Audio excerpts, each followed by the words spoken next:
हरे कृष्ण। तो जैसे हम जानते हैं ये कथा जो है वैकुंठ से शुरू होती है। भगवान की ये सुंदर लीला।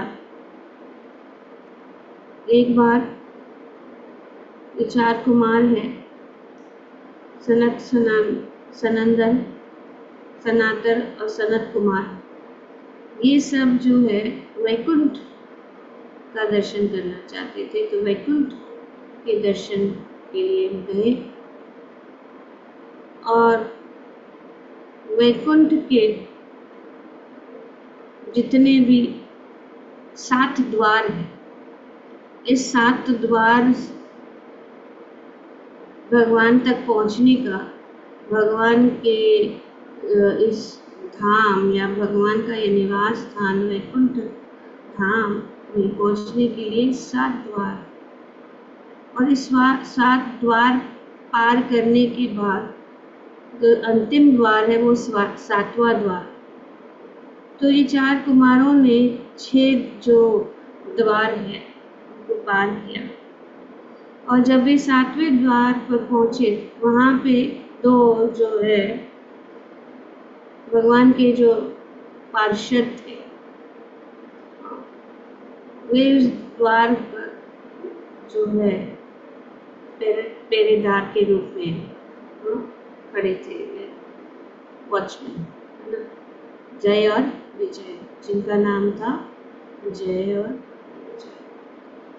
तो ये 4 कुमार जो है वे ब्रह्मवादी थे। वे भगवान के और भक्ति या इससे इतना जो है परिचित नहीं थे, लेकिन वे ब्रह्मवादी होने के कारण वैकुंठ तक वे पहुंच गए, 7वें द्वार तक पहुंच गए। वे ब्रह्मा जी के मानस पुत्र थे, पर उनको जो है हमेशा ब्रह्मचारी के रूप में रहने की उनकी इच्छा, और वे 4 ब्रह्मचारी के रूप में रहने की उनकी इच्छा थी, और इसीलिए उन्होंने अपनी योग शक्ति के अनुसार, वे आयु में बहुत ज़्यादा थे, बड़े थे, उनकी आयु बहुत ज़्यादा थी, लेकिन वे अपने आप को 5 साल के छोटे बालक के जैसे उस अवस्था में रखते थे, और नग्न अवस्था में जो है वे घूमते थे, क्योंकि उनकी कोई भी आसक्ति नहीं थी किसी भी चीज़ की। तो इसीलिए इस प्रकार से जब जय और विजय ने देखा कि ये ऐसे बालक, पता नहीं वो कुछ अंदर जाएंगे, वे भगवान को डिस्टर्ब करेंगे, कुछ जैसे बालक होते हैं, कुछ मस्ती करेंगे, कुछ करेंगे, तो उन्होंने उनको समझा नहीं। उनको पता नहीं था कि वे इतने महान ऋषि थे। उनको लगा ये साधारण बालक है, तो उन्होंने उनको रोका, तो रोक दिया जय और विजय ने। तो उनको क्रोध आया, और इस प्रकार से उन्होंने जो है उनको शाप दे दिया कि आप वैकुंठ में निवास करते हैं, लेकिन आपको जो है इतना भी पता नहीं है कि किस प्रकार से किसी से व्यवहार करना चाहिए। इसीलिए हम आपको श्राप देते हैं कि आप भौतिक जगत में जो है आपका पतन हो जाए। तो फिर जय और विजय को बहुत बुरा लगा। उन्होंने कहा हमें क्षमा कर दीजिए, उन्होंने गलती की। और फिर भगवान, जब ये सब जो चल रहा था द्वार पे, भगवान अंदर थे, भगवान ने सुना, भगवान स्वयं चल के बाहर आए द्वार के पास देखने के लिए कि क्या हो रहा है। तो इस प्रकार से ये पूरी कथा जो है भागवतम में हम प्राप्त करते हैं। तो भगवान ने कहा, जय और विजय और 4 कुमार जो है भगवान को देख के वे बहुत ही आकर्षित हो गए चार कुमार और जय और विजय भगवान के चरणों में गिर गए और क्षमा याचना करने लगे। तो भगवान ने कहा कि जो ब्राह्मणों का जो श्राप है, ऋषियों का जो श्राप है, मैं उसको टाल नहीं सकता, लेकिन ना आप चिंता मत करिए, आपका जन्म जो असुर परिवारों में होगा और आप मैं जो हूँ अनेक रूपों में अवतारित होके आप लोगों का उद्धार कर दूँगा। तो इस प्रकार से जय और विजय को भगवान ने कहा कि कोई बात नहीं, आप जल्दी से मेरे पास वापस आ जाएंगे, आप अपना जो है इस श्राप का जितना समय है आप काट लीजिए। तो भगवान ने तो इस प्रकार से दो उनको जो ऑप्शंस दिए गए कि आप 3 जन्म असुर के रूप में या 6 जन्म भक्त के रूप में। तो उन्होंने कहा कि नहीं, हम 3 जन्म असुर के रूप में जो है काटना ज़्यादा अच्छा समझेंगे, क्योंकि हम फिर जल्दी से वापस आपके पास आ जाए, हम इतने जन्म तक नहीं रुक सकते आपकी दूरी। तब उनको पता लगा कि भगवान के साथ वियोग, भगवान का वियोग कितना जो है भारी होता है। इस भक्तों के लिए यही एक प्रकार का दुख होता है, सबसे बड़ा दुख यही है कि भगवान से दूर हो जाना। तो इस प्रकार से जय और विजय ने सोचा कि हम ज़्यादा देर दूर नहीं रहना चाहते हैं, क्यों असुर क्यों ना बन जाए, पर हमें वापस भगवान के पास आना है, क्योंकि भगवान हमारा उद्धार करके हमें वापस बुला लिया। तो इस प्रकार 3 जन्म एक है, ये पहला जो है वो 2 भाइयों के रूप में सभी जो अवतारों में इस प्रकार से उनका जन्म हुआ है। एक है पहला जो था हिरण्याक्ष और हिरण्यकशिपु, दूसरा जन्म कौन सा था? रावण और कुंभकर्ण। रावण और कुंभकर्ण, और तीसरा शिशुपाल और वेरी गुड। ये 3 जन्म जो है जय और विजय भगवान के महान पार्षद जो थे उनको जन्म लेना पड़ा। और हम देखते हैं कि भगवान ने अनेक अनेक लीला की। भगवान श्री नरसिम्हा देव के रूप में नरसिम्हा और वाराह के रूप में हिरण्याक्ष और हिरण्यकशिप का उद्धार किया, और भगवान ने रावण और कुंभकर्ण का उद्धार किया श्री राम के रूप में, और दंतवक्र और शिशुपाल का जो उन्होंने उद्धार किया इसके रूप में कृष्ण के रूप में कृष्ण। ठीक है, तो इस प्रकार से जय और विजय हिरण्याक्ष और हिरण्यकशिपु के रूप में अवतारित हुए। कश्यप और नीति के पुत्र के रूप में उन्होंने जन्म लिया। तो ये दो भाई थे, एक है हिरण्याक्ष।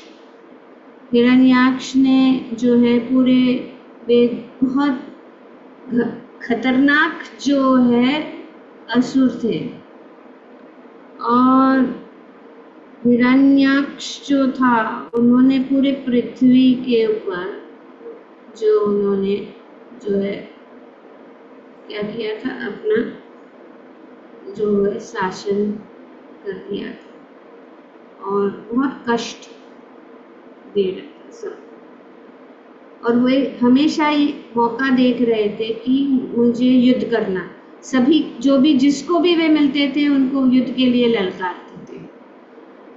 तो इस प्रकार से हिरण्याक्ष ने वरुण देव को ललकारा। तो वरुण देव ने कहा कि आप तो बहुत महान हैं, आप तो बहुत शक्तिशाली हैं, मैं तो एक छोटा हूँ, मेरे से युद्ध करने से तुम्हें कुछ आनंद कुछ मिलने वाला है नहीं है। आप ऐसे करिए, वाराह देव जो है भगवान विष्णु जो है अभी उनका अवतार हुआ है, आप जो है उनके साथ युद्ध करिए, उसमें आपको बहुत आनंद मिलेगा। तो इस प्रकार से भगवान का एक अवतार वराह के रूप में होने से हिरण्याक्ष के साथ जो है युद्ध करके हिरण्याक्ष को वध कर दिया। ये भी कथा भागवतम में हम पढ़ चुके हैं और पढ़ेंगे भी। तो इस प्रकार से जब हिरण्याक्ष का वध हो गया तो हिरण्यकशिपु जो उनका भाई था वो बहुत ही क्रोधित हो गया। इतना क्रोधित हो गया कि ये विष्णु जो है वो छलिया है, वो छल से मेरे भाई को मारा है और मैं उसको नहीं छोड़ूंगा, तो मैं तपस्या करूंगा कि मैं अमर बन जाऊंगा। तो उन्होंने 60,000 साल तक मंदराचल पर्वत पर तपस्या की और ऐसी घोर तपस्या की कि पूरे ब्रह्मांड में आज तक किसी ने इतनी घोर तपस्या नहीं की। तो एक पैर पे ऊपर खड़े रहे 60,000 साल तक, एक पैर ही नहीं पर एक पैर के अंगूठे के ऊपर खड़ा रहकर हाथ ऊपर करते हुए उन्होंने 60,000 साल तक जो है तपस्या की। पूरी जो चींटियों ने उनके शरीर के ऊपर घर बना दिया था, पूरा उनका जो शरीर का जितना भी मांस था चींटियों ने खा लिया था, पर वे तपस्या में इतने दृढ़ रहे कि वे तपस्या नहीं छोड़ी। और इस प्रकार से ये तपस्या करके वे ब्रह्मा जी को प्रसन्न करना चाहते थे।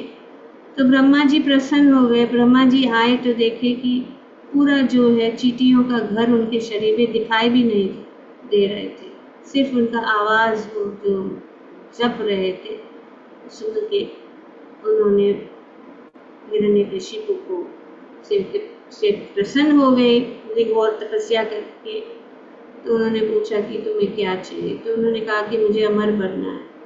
तो ब्रह्मा जी ने कहा मैं भी अमर नहीं हूँ, मेरी 100 साल की आयु होती है, तो मैं कैसे तुम्हें अमरता का वरदान दे सकता हूँ। तो ऐसे लोग होते हैं, बहुत चालाक होते हैं। तो उन्होंने सोचा, तो उन्होंने बहुत अच्छा मिश्रण बनाया कि उन्होंने कहा हे ब्रह्मा जी, आप मुझे ऐसा वरदान दो कि मैं न किसी पशु, मानव, दानव, देवता या दिन में न रात में, न ऊपर न नीचे, न अंदर न बाहर, इस प्रकार से उन्हें बहुत सारे कॉम्बिनेशंस बना दिए कि आप ऐसा दीजिए कि मैं इस तरह से कोई भी मुझे मार नहीं सकता। तो ब्रह्मा जी ने कहा तथास्तु। तो हिरण्यकशिपु बहुत शक्तिशाली हो गया, कोई भी उसको मार नहीं सका और इस प्रकार से वे एक प्रकार से अमर बन गए। तो इस प्रकार से वे पूरे ब्रह्मांड में अत्याचार मचाने लग गया। सब जो देवताओं का भी स्थान उन्होंने सभी दिशाओं में, सब दिशा उनके वश में हो गए। और जब वे इस प्रकार से इतने समय तक तपस्या कर रहे थे, तब उनकी पत्नी कायदु जो है, कयादु के गर्भ में उनका बच्चा था। तभी इंद्र और देवताओं ने सोचा कि ये जो हिरण्यकशिपु है वो इतना घोर ये है, दुष्ट है, तो उसका जो बच्चा है वो भी दुष्ट होगा। तो ऐसे करते हैं कि ये इस बच्चे को मार डालते हैं। तो इंद्र और देवताओं ने प्लान किया कि कयादु को वे जो है पकड़ के उनको ले जाए और जब उनका बच्चे का जन्म होगा उनको मार के कयादु को वापस ला। तो इस प्रकार से उन्होंने प्लान किया। तब नारद मुनि को पता चला और नारद मुनि को पता था कि उनकी पत्नी कयादु के गर्भ में एक महान भक्त जो है प्रहलाद, उनके जो है गर्भ में है। तो उन्होंने इंद्र और देवताओं को कहा कि डरो मत, ये जो बच्चा है वो जो है वो हिरण्यकशिपु के वध का कारण बनेगा। एक और भगवान का महान भक्त है और इसीलिए आप लोग उनको मत मारिए।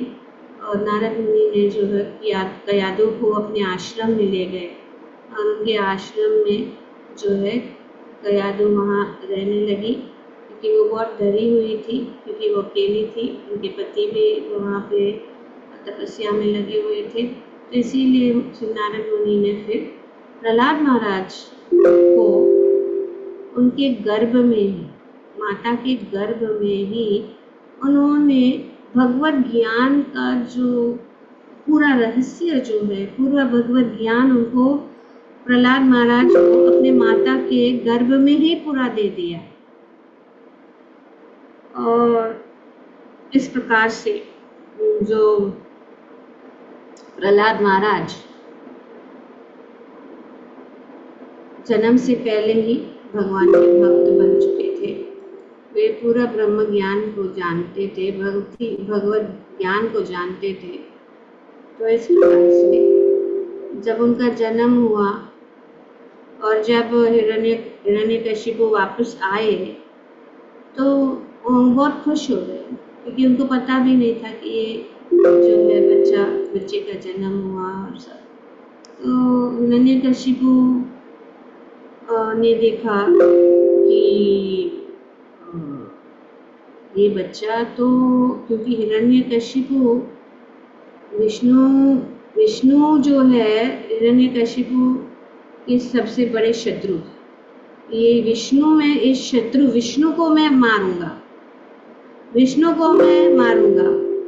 ऐसे करके वे जो है भक्तों को मारने लगे थे, भक्तों को, साधुओं को, ऋषियों को कष्ट देते कि वह जब मैं ऐसे करूंगा तो विष्णु जो है आएगा और मेरे सामने प्रकट होगा और मैं उनको मारूंगा, वो मेरा सबसे बड़ा दुश्मन है। और सबको उन्होंने कहा था कि मैं ही भगवान हूँ, मैं हिरण्यकशिपु भगवान हूँ, विष्णु कुछ भी नहीं है। तो आप लोगों को सबको मेरी पूजा करनी चाहिए, जो मेरी पूजा नहीं करेगा मैं उसको मार डालूंगा। तो इस प्रकार से प्रहलाद महाराज जब उनके गोद में आए, उन्होंने उनको शिक्षा के लिए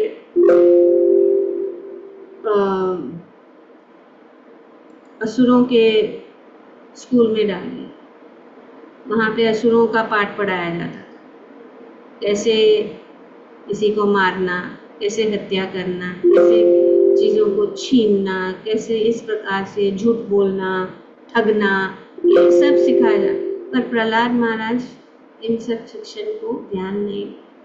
तो एक दिन जब प्रहलाद महाराज अपने पिता के पास आए, पिता बहुत प्रसन्न हो गए थे उनसे, तो उन्होंने गोद में लेकर कहा कि बेटा बताओ तुमने क्या सीखा। जैसे बच्चे हमेशा माता पिता जो है अपने बच्चों को स्कूल से आते तो पूछते क्या सीखा आज स्कूल में। और फिर प्रहलाद महाराज बोलने लगे श्रवणम कीर्तनम विष्णु।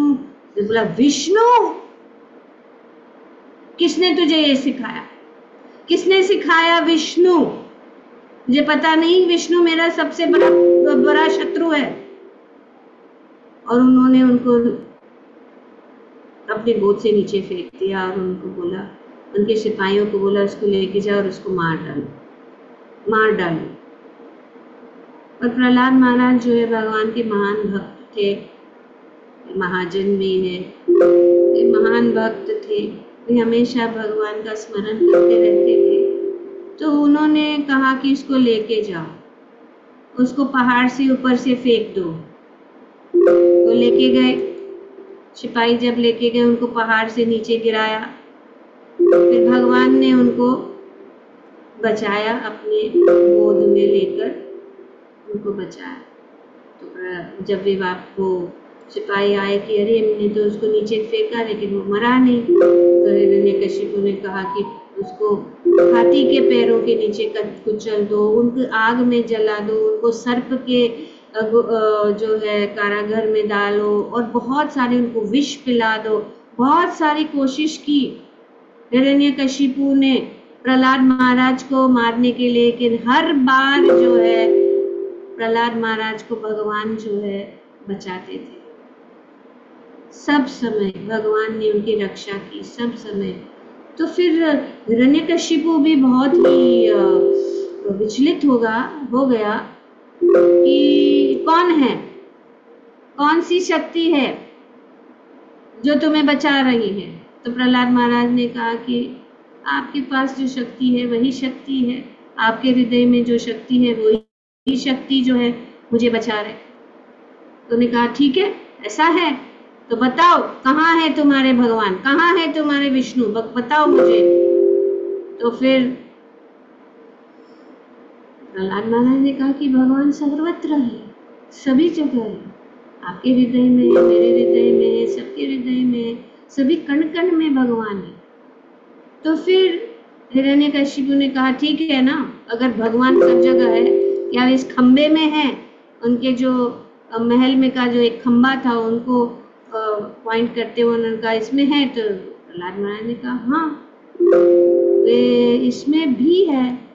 तो फिर हिरण्यकशिपु ने कहा ठीक है, मैं देखता हूँ, अभी देखता हूँ तुम्हारा भगवान कैसे तुम्हें बचाता है, मैं इस खंबे को ही नष्ट कर देता हूँ, इस खंबे सहित तुम्हारे भगवान को मैं नष्ट कर देता हूँ। और उसने जैसे ही खंबे को मारा तो उस खंबे से भगवान प्रकट हो गए श्री नरसिम्हदेव रूप में। नरसिम्हदेव भगवान की जय। तो इस प्रकार से भगवान नरसिम्ह रूप जो वो ऐसा रूप है क्योंकि उसका वरदान था का न मानव न दानव न देवता न, तो भगवान ने आधा सिंह मतलब हाफ लायन हाफ मनुष्य का रूप उन्होंने धारण किया, और न शस्त्र से न अस्त्र से। तो इस प्रकार से उन्हें जितने भी कॉम्बिनेशंस बनाए, उस कॉम्बिनेशंस को मन में रखते हुए और ब्रह्मा जी का वरदान ध्यान में रखते हुए उन्होंने ऐसा रूप धारण किया। तो उन्होंने भगवान हिरण्यकशिपु को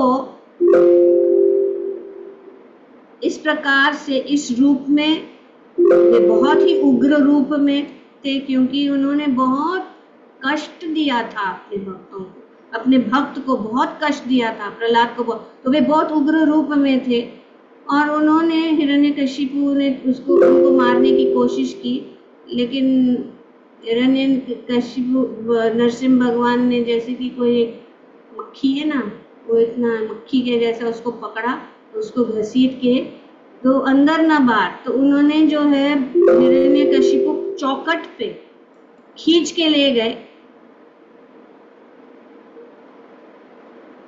उनको खींच के ले गए चौखट पे, ना अंदर ना बाहर, दरवाजे के चौखट पे उनको ले गए और उन्होंने ना ऊपर ना नीचे, उनके जंगा के ऊपर उनको बिठाकर उन्होंने अपने नाखूनों से उनका जो है वध कर दिया। और ना दिन में ना रात में संध्या बेला थी, और इस संध्या बेला में इस प्रकार से हिरण्यकशिपु का उन्होंने वध किया। और इसीलिए अभी ये 11 मई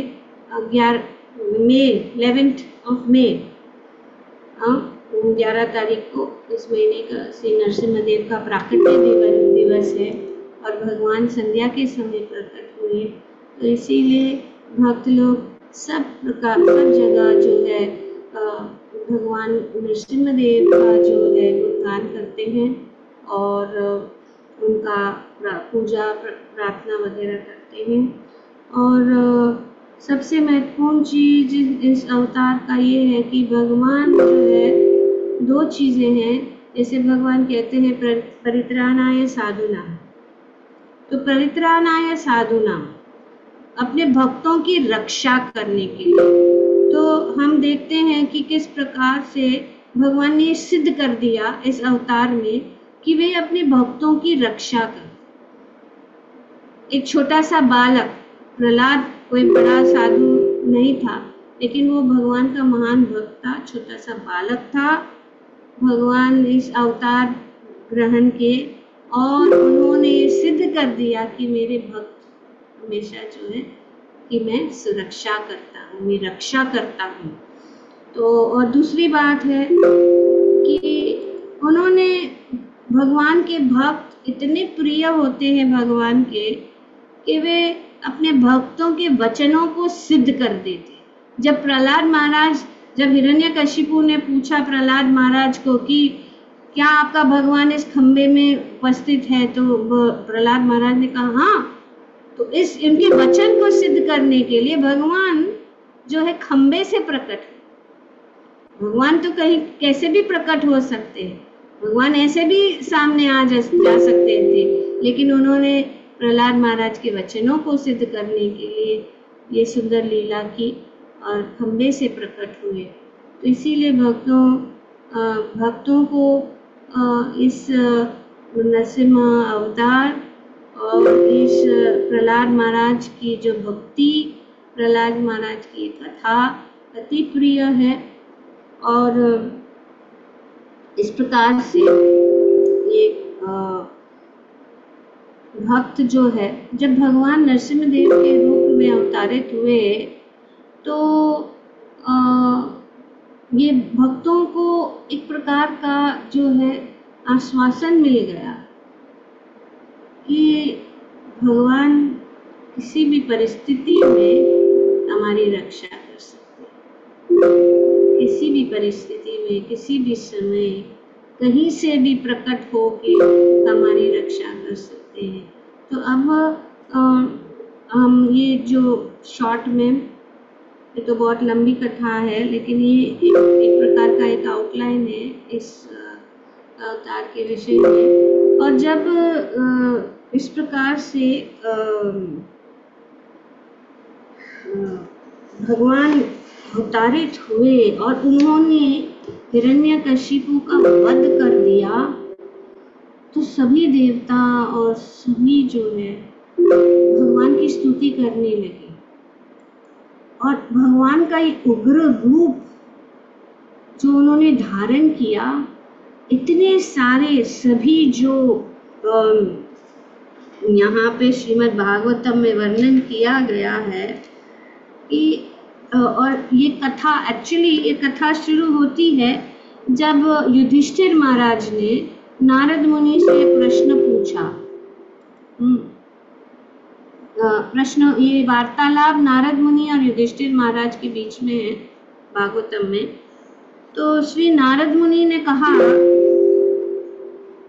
कि ब्रह्मा, शिव इत्यादि अन्य बड़े बड़े देवताओं का साहस न हुआ कि वे भगवान के समक्ष जाए, क्योंकि उस समय वे अत्यंत क्रुद्ध थे।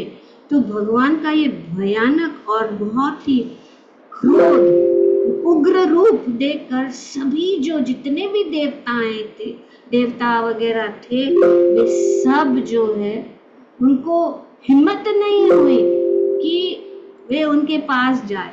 और सबों ने जो है बहुत अच्छी स्तुति की भगवान को शांत करने के लिए, भगवान को प्रसन्न करने के लिए। ब्रह्मा जी, रुद्र, इंद्र, ऋषि, पितृलोक के जो निवासी, सिद्धलोक के निवासी, विद्याधर, नागलोक के निवासी, सब मनु, सब प्रजापति, सब गंधर्व, सभी जो है यक्ष, किम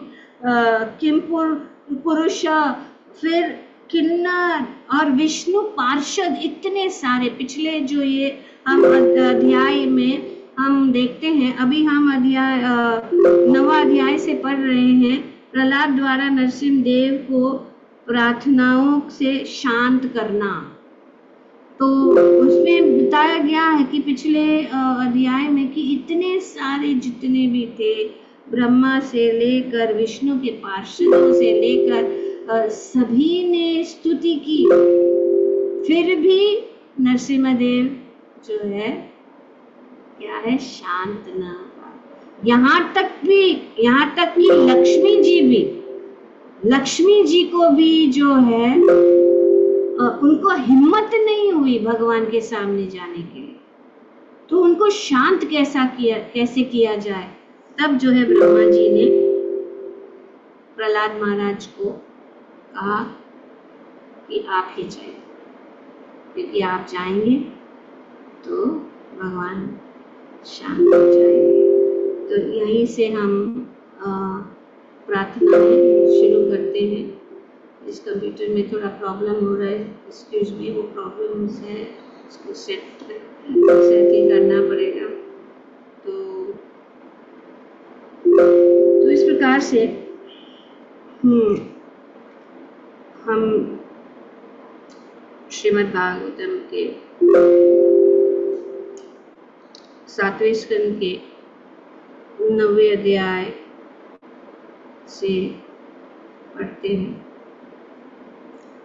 और कोशिश करेंगे कि क्योंकि प्रहलाद महाराज की प्रार्थनाएं एक उदाहरण है हमारे लिए, क्योंकि कि हमें किस प्रकार से भगवान की शरणागत होना चाहिए, किस प्रकार से हमें भगवान से प्रार्थना करना चाहिए, किस प्रकार से हम भगवान को प्रसन्न कर सकते हैं, किस प्रकार से प्रहलाद महाराज जो एक छोटे बालक थे भगवान की कृपा से इतनी सुंदर स्तुति कर सके। ये सब हम जानेंगे। I don't know exactly how much we can complete in this 7 days। ये तो बहुत कम समय है। हमने भगवान की कृपा से पूर्ण रामायण की कथा को कंप्लीट कर पाए इस रामनवमी के शुभ अवसर पर हम रुके नहीं। और अब हम इस प्रहलाद महाराज की जो ये प्रार्थनाएं हैं, इसमें 52 श्लोक है और उसके बाद में जब भगवान शांत हो जाते हैं और भगवान प्रसन्न हो जाते हैं तो भगवान जो है प्रहलाद महाराज को वरदान देने के लिए तैयार है। और फिर जब भगवान की स्तुति प्रहलाद महाराज ने की, बहुत सुंदर विभाग है। जैसे हमने पहले भी बताया कि श्री चैतन्य महाप्रभु बार हजारों बार उन्होंने जो है इस कथा को सुनने के लिए हमेशा के लिए वे जो है तैयार रहते थे।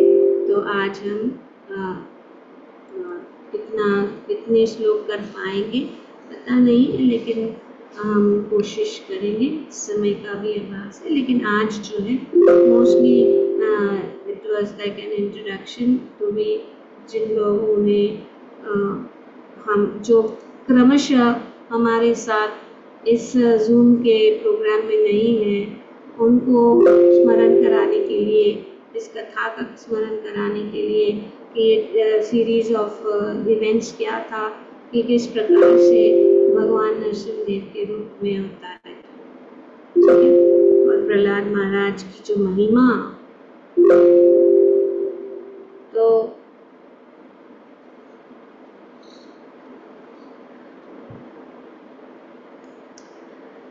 यहाँ पे क्यों क्रोधित हुए थे,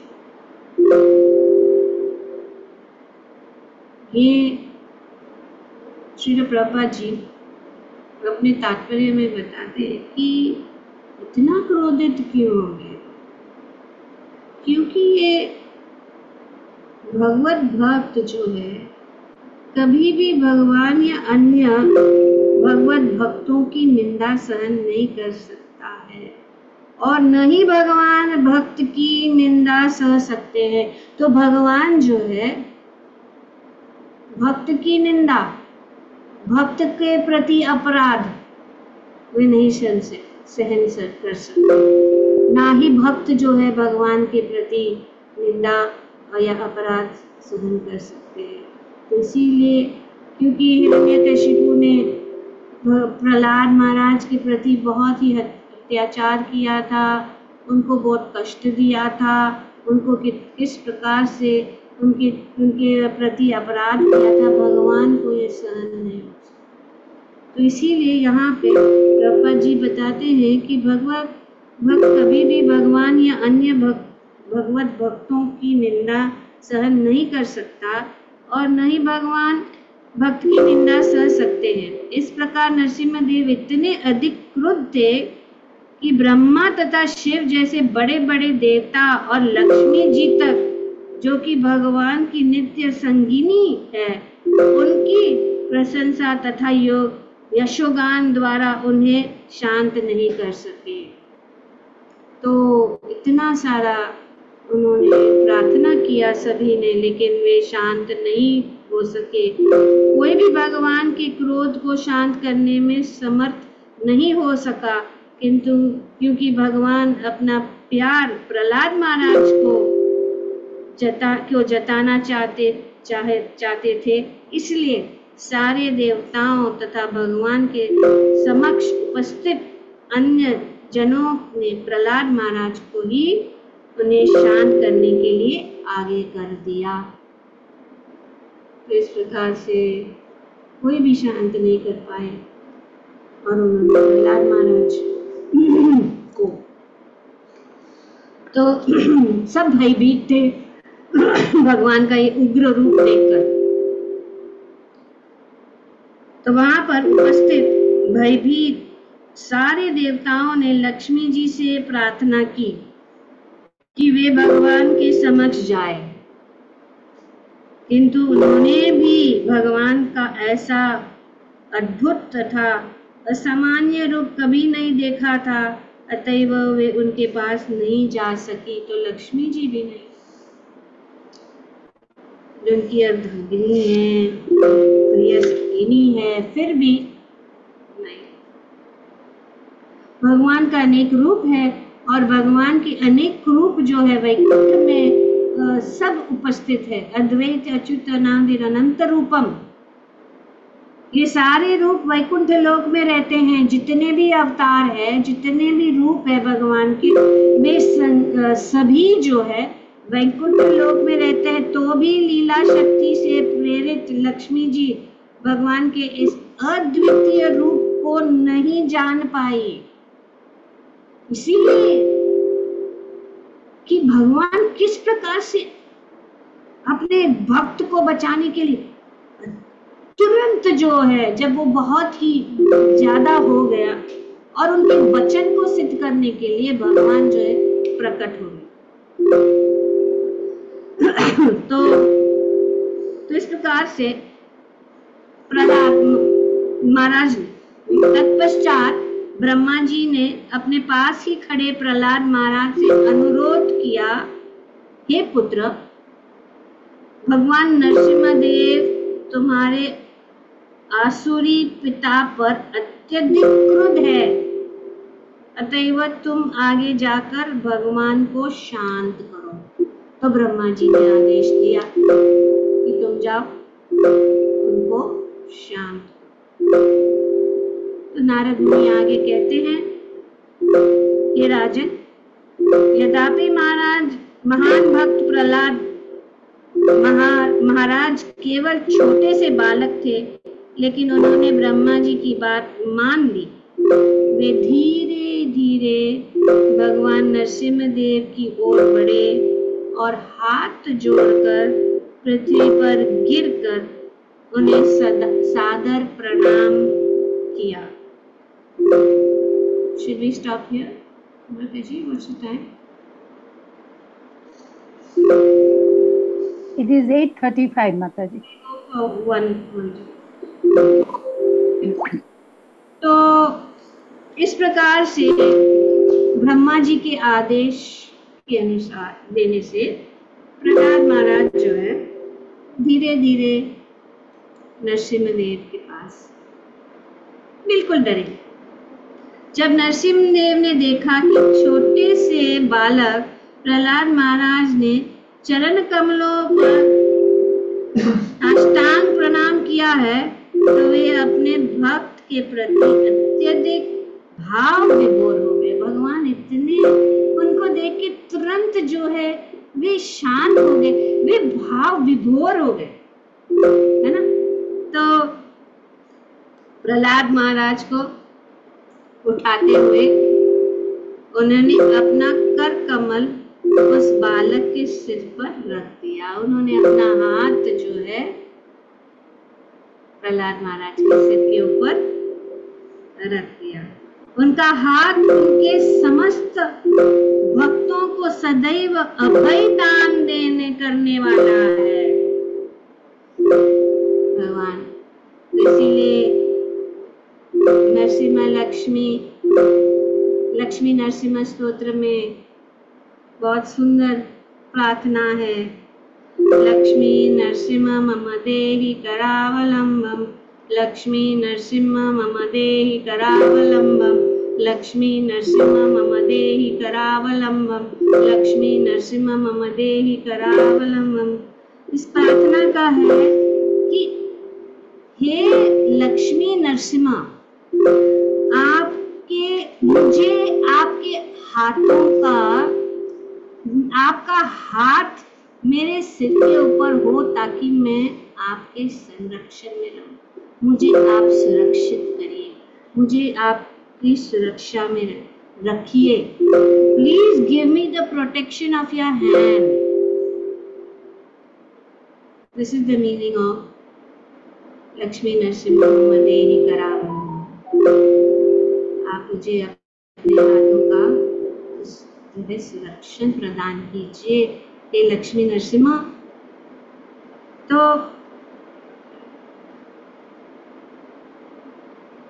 इस भौतिक जगत में प्रत्येक व्यक्ति सदैव भयभीत है, श्रील प्रभुपाद जी बताते। और प्रत्येक व्यक्ति को निर्भय बनाने का एकमात्र साधन है कृष्ण भावनामृत। जब भगवान नरसिम्हदेव प्रकट हुए तो सारे भक्त निर्भय हो गए। भगवान नरसिम्हदेव का प्राकट्य का अर्थ ये है कि सब जो है निर्भय हो गए। इसीलिए भक्त जो है श्री नरसिम्हदेव की शरण में रहना चाहिए। कभी भी कोई भी कष्ट प्रदान होता है, कोई भी कष्ट भक्तों को देता है, तो नरसिम्हदेव के शरण में जाने से नरसिम्हदेव तुरंत जो है उनकी रक्षा करते हैं। तो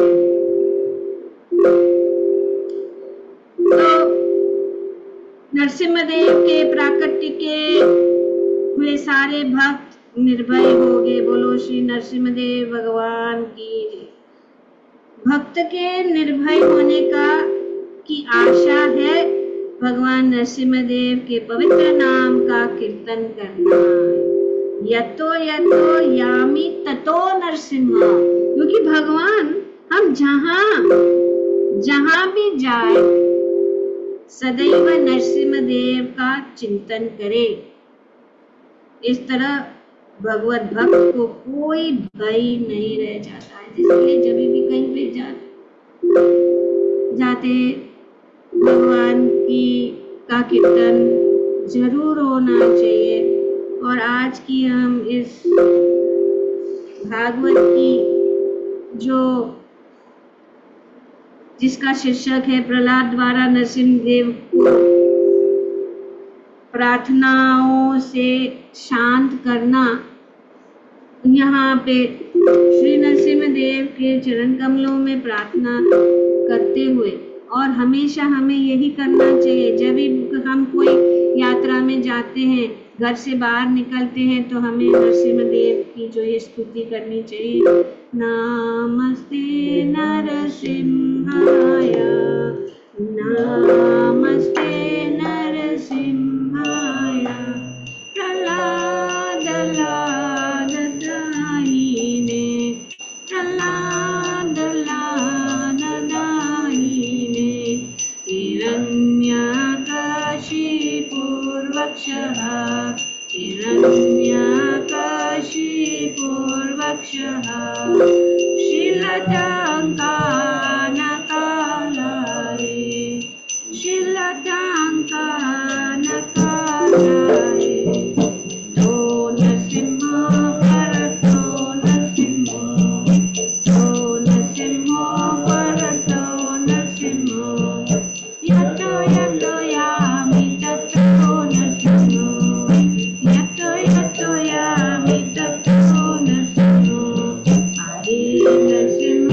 Hare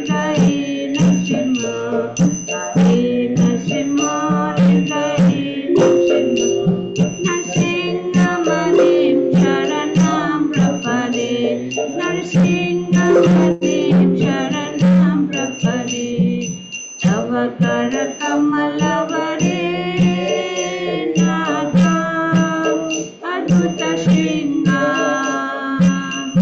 दलिता हिरण्यकशिपो तनुभृङ्गा केशवधृता नरहरिरूपा जय जगदीश हरे जय जगदीश हरे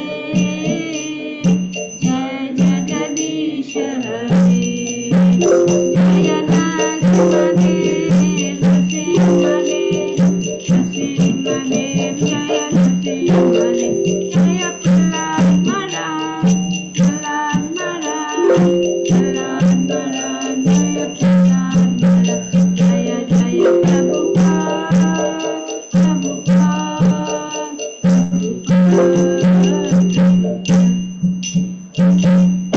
जय श्रील प्रभुपाद की जय श्री राधे।